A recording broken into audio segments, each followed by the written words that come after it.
I wanted to build a new friend circle very quickly in a way that is simple, easy, and frankly foolproof. It will always work.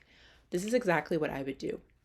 I would find two recurring events, social events that I like, I'm interested in, that I'd be interested in those sorts of people, and then I would start attending regularly. So these are events like a salsa class, a book club, volunteering at a food bank. I'll drop a list of example type events down below in the description box. But here's what I do. I'd pick two such events that I am really into, that I like, that I would attend every week for as long as it takes for me to really build the social network that I like. I would go to these events, I'd show up. When I come to these events, the first thing I'm going to do is introduce myself to the social node. That's usually whoever put on the event, whoever's hosting the event, whoever is teaching or assistant teaching the event, or one of the volunteers that's like helping make the event run. So say this is a new church, it would be whoever the greeter is at the door, part of the welcome community. It would be the salsa teacher if this is a salsa class. This would be whoever is managing the run club or is volunteering to help manage the run club. I go up to them, I'd introduce myself to them and say, "Hi, my name is Jessica, and I'm new to this community. I'm really interested in this topic, and I'm really excited to do this activity with you all. I just wanted to introduce myself." Because they're the host and the one managing the event, they'll continue the conversation for you 9 times out of 10. They'll say, "Oh, it's so great to meet you. What brought you out here?" Then you can talk and explain a little bit. And don't be shy. You can say, part of my, goals in starting this event is to get engaged with the community or build a community. And you can say, I'm new to the area if that's the case, or I'm just exploring the creative side of myself or the fitness side of myself, and I'm trying to meet other, similar minded people. And so I'm excited to meet people like that at your event today. And once they hear that, they know, okay, this person is really interested in meeting new people and really interested in connecting with the community. And 9 times out of 10, they will offer solutions to that. They will say, "Oh, have you met this person that's at the event? Or have you considered volunteering with the club, etc., etc." If they don't offer those examples, you can also just, phrase it straight up and say, one of my goals with starting this is to build community that is interested in this sort of thing as well. Is there anyone here that you would recommend that I, speak with or have a conversation with? And they'll recommend someone in the room at the moment, and you can then ask to be introduced. Again, 9 times out of 10, they'll just introduce you for before you even ask. So those are some questions that you can ask once you meet that host, that social node, the person sort of quote unquote in charge of the event. If you're a bit uncomfortable saying, "Hey, I'm trying to build community, I'm trying to meet people, who would you recommend that I meet?" You can also just say, you can also just offer to help at the event right away. Like you can see them setting up, say, "Hey, can I help set up the chairs or whatever?" You can also say, let's say this is like a learning environment, like a pottery class or a salsa class. You can say, "Is there anyone here that has been going to classes for a while and is a bit of an expert that you think I should talk to or I should sit next to like help me out during today?" And they can connect you to the person that they think is a good fit. So you go to this event, you introduce yourself to the social node, the leader, whoever's putting on the event, and they will start seating you and introducing you to people at this event. And then while you're engaging with whatever the activity is, pottery class, running, whatever it might be, you will naturally start meeting people. Some of the people will be introduced to you by the social node, some of which will just sort of happen vicariously of doing the activity. What I really like about these sort of events, it actually makes friendship making similar to how we did it in school.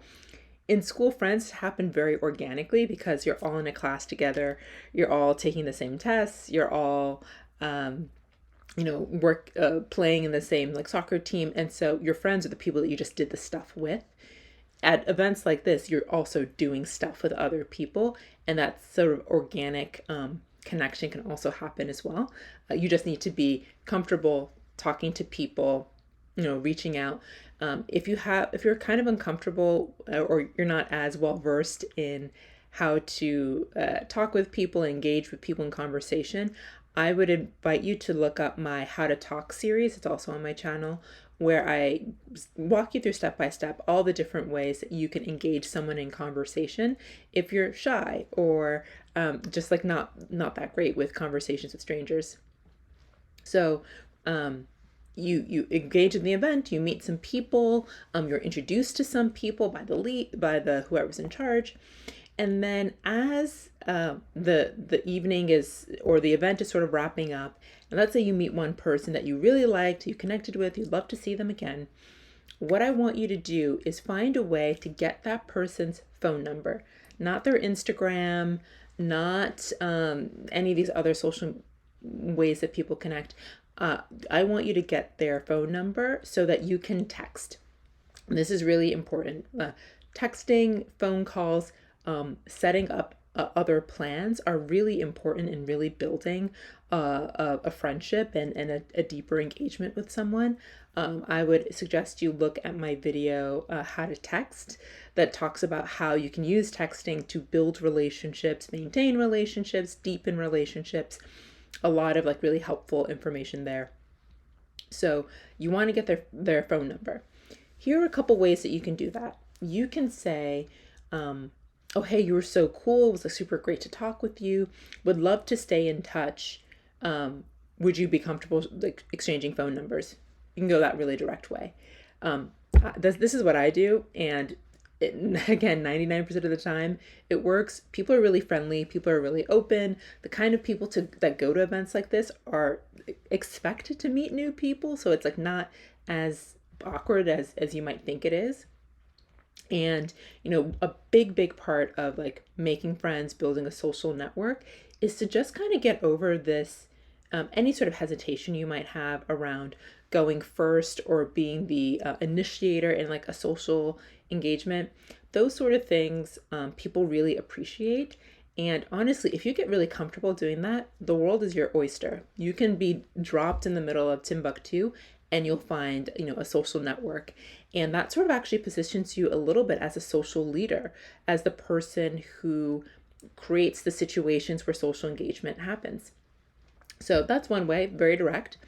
You could also say something like, oh yeah, this was really fun, or this was really interesting. Are you going to come next week? I'm not sure if I'll be able to make it, but if you go, I probably would like to attend. Do you want to stay in touch? Simple. So now you sort of have a reason for asking the number. It's like you don't know if you're going to come next week, and so you want to know if you'll have a friend there if you do come. And that's another really easy way to sort of get someone's phone number and start that path of building like a real social relationship.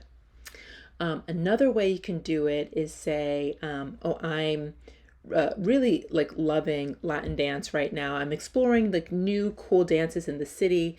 If they seem excited by, this little adventure that you're on, if they say, oh, I'm also really interested in other forms of dance, or I've tried this, or I've tried that, you can then say something like, oh, I would love to stay in touch if you find another dance class that's really cool, that's, maybe closer to where I live, or this other form of dance. And if I find anything cool, I'll let you know as well.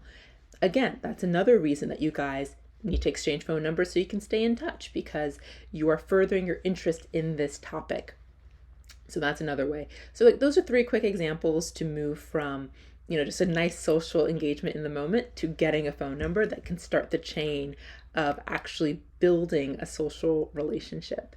I have a number of other videos on my channel around how you go from, 0 to friendship. And a big part of that is you need to have more touch points with people. You need to be able to speak with people one-on-one. And the first step in that is getting a phone number so you can start setting up other plans to meet with the same person that you think is super cool. Um, and really, the thing about this is you really want to build repetition with someone. You want to see them multiple times. Repetition is actually where people fumble in building friendships. They meet someone once, they have a great experience, they don't follow up, they don't see them again, etc. So a lot of what I'm talking about is building scenarios where you'll meet the same people that you resonate with many times, and that's how you build a strong connection. So that's like one. So you go to this one event, you do all these things, you make an early friend acquaintance. And what I want you to do with these two recurring events that you found, I want you to continue to go there. So if it's a run club and let's say a salsa class, I want you to go every week. I want you to get very familiar with the dance instructor. I want you to start knowing the familiar faces of the runners that if they, maybe the run club is Tuesday mornings, but there's like a smaller group that goes Saturday mornings as well.